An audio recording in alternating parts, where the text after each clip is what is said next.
Audition advice from Brad Pitt, guaranteed to make you stand out in any audition. Now, I have a big problem with Brad Pitt, which we'll come on to at the end, but for now, let's have a look at what he's got to say. A lot of time, what it takes to get elected in an office, if you think politics, what it takes to get elected has nothing to do with what it takes to govern. And I find that true about the auditioning process as well. You got to, it started, you're sitting in a room and you all kind of look alike and you're all going over your lines and you can hear the audition going on inside. And you have these few pages of black lines on white paper and it says you smile here and you do this there. And you start hearing the same thing over and over. Now you think of the people on the other side there, the people that are running the casting sessions. Man, by the 3rd, the 4th, the 10th, the 20th, they're hearing the same thing, and then suddenly someone comes in and does something different.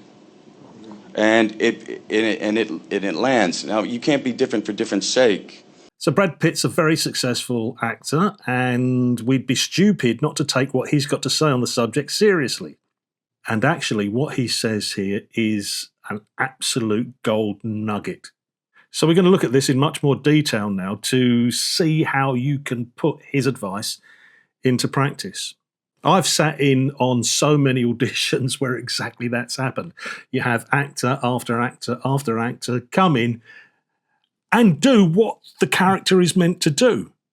And it's just their version of it, all more or less the same, because they're doing it literally. They're literally on the nose, as we call it.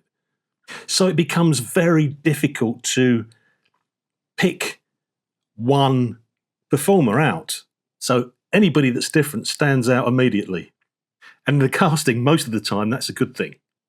But before we go into a lot of detail about that particular aspect, I'm just going to talk to you very quickly about something else that is critical in a casting. It's quite likely that you'll have only been given the script about 10 minutes before. You've got no chance to learn the lines you're reading cold. Prepare for this by reading out loud anything 10 minutes a day. Just the newspaper, anything that you can do. Just read it out loud. Get used to reading something out loud. It's a muscle. It's like going to the gym, like I always say. The more you practice stuff, the better you get at it. So you get handed the script. You know you don't want to hide your face. So there you are. You've got the script. Now, what do? The person that's reading in with you, they say their lines. Now you've got to say your lines. And your lines, because you're not putting the script up there, hiding your face, is down here. So now you go like this. No, I didn't do that, Governor. I was somewhere else at the time. And then you wait for that person to say what they're going to say. And then, because you're really concentrating on what your next line is. And so your next line comes out down here. Again, yeah, it was Bill Bloggs at the time, or whatever the script is, okay? But, all we're looking at is the top of your head. It's pretty difficult. You're not going to get the job like that. So what's the alternative? The alternative is, okay, I need you now. I know that I've got to keep my head up so you can see what I'm doing. So the reader gives me the line.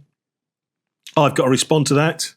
Okay, I respond, and I can't see you at all. I can't see your face at all now. So both ways create a big problem. So what I want you to bear in mind is that during these castings, the director, the producer, the casting director, they're not looking at the person that's doing the reading with you. They're not interested in that person most of the time. They are interested in you. So their eyes are going to be on you all the time. More importantly, on your eyes. Okay, so what I want you to practice doing is keeping your script down here, but have as much of your focus on the reader as possible. Let them feed you the line. When they feed you the line, then you can look down to your script and read it. Okay, there's no problem with that. Just look down and read it there. But then come back to them and do your acting when you're looking at them, when they're speaking. It makes a huge difference. Don't forget, acting is reacting. Now you can use whatever method you want to, Meisner, practical aesthetics here, whatever. But the main thing is, let them see you reacting. Don't worry about the lines that you've got to read too much, because they know you've not had a chance to see them. So read them on the paper and then come back up. So that's the first little additional tip that I've got for you. But now we go back on to what Brad Pitt said. Now, he is absolutely dead right. As he said, the vast majority of the actors that come in, they give more or less the same performance because that's what the script says. You laugh here, you cry there, whatever. So the ability to do something tiny to make yourself stand out is gold dust. Because standing out, even if you don't get that job, you will have registered in their mind. Okay? You're in there now, they'll remember you.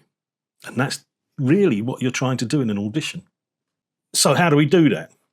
99% of the actors that are auditioning will be doing what we call a sad man singing a sad song. Now, basically, what that means is that they are doing exactly what it says on the tin. If the character is sad, they will be playing it sad. There's nothing wrong with that, and probably in the film, that's what you'll end up with. There is one caveat that says that you can't actually play sad. That's impossible. That's not very good acting if you do that. I'll leave a link at the end of this video to another video that talks about how to play stuff, and good actors don't play emotions. But anyway, the point I'm making is that whatever they're doing what it says in the script. Okay, and so you will have seen 20 people doing more or less exactly the same thing as a caster. So to illustrate this, I'm going to use the end of a poem by Siegfried Sassoon. We use this poem quite a lot in the Acting Academy because it's a good way of working to illustrate things. So the end of this poem, the last verse of this poem says, "You smug-faced crowds with kindling eye who cheer as soldier lads march by, sneak home and pray, you'll never know the hell where youth and laughter go." Okay, now that's a very, I don't know, maybe he's angry, I don't know, whatever. He's making a very big point, isn't he? Saying about these people who look at war in a particularly jingoistic fashion. Now, most of the people going in for the audition will be doing it like that. Now, for you to stand out, what you would say perhaps is, okay, I can see that's the way that it's probably going to be played. But what I'm going to do is now I'm going to play it like I've just been told that I've won the lottery. Okay. So now it becomes, you smug-faced crowds with kindling eye who cheer as soldier lads march by. Sneak home and pray, you'll never know the hell where youth and laughter go. It just creates a bit of a juxtaposition to play it against. It might have been rubbish acting, but you get my point. Let's have a look at another way. Let's do it the other way. You're saying this thing and you've just been told that you've lost your job. That would add a little bit more to it, wouldn't it? You smug-faced crowds with kindling eye who cheer as soldier lads march by, sneak home and pray, you'll never know the hell where youth and laughter go. I'm doing them very quickly for illustration's sake. But that's the point I'm making. Those two different takes will stand out. And at the very least, the director's going to say, oh, that's very interesting. Okay, what about, it's not quite how I wanted it. What about doing it like that? But then you've opened some dialogue with the director. You've stood out, you've made yourself interesting. And that's what Brad Pitt's advice is about. It doesn't actually have to be a vocal thing. It doesn't have to be in the way that you vocalize something. It can be a physical thing. Now, I had a chap he was a fairly well-known actor, and I wanted him to get the job. That's the other thing about auditions. You need to know that the people on this side of the desk, on the whole, want you to be really good, because we want somebody to be really good and to get the job.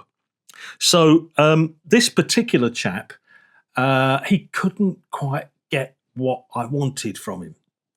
And I just said to him, look, could you imagine that you're wearing a neck brace, those things that they put around your neck when you've got an injury for your neck, the padded thing. Play it like that. And that's what he did. And he became, and all of a sudden, there was the part. So just little things like that. You might, anything that you can add to it to make yourself stand out. The Acting Academy provides loads of acting lessons that would cost thousands if you got them from a conventional drama school. All we ask in return is that you like, subscribe, and if possible, comment on this video. It helps us a lot. If you want to have one-to-one feedback, lessons from me and some other great acting teachers, visit www.actingacademy.org, where you can enroll in our 3-year course, which will qualify you for Spotlight membership. Now, I said that I had a bone to pick with Brad Pitt, and here it is. He's older than me. Can you believe he's older than me? So I mentioned earlier that you can't really play an emotion, because if you try to play an emotion, it always leads to terrible, hammy acting. So I made a video, which is up there, and that explains this concept in a lot more detail. And I suggest you watch that now. See you there.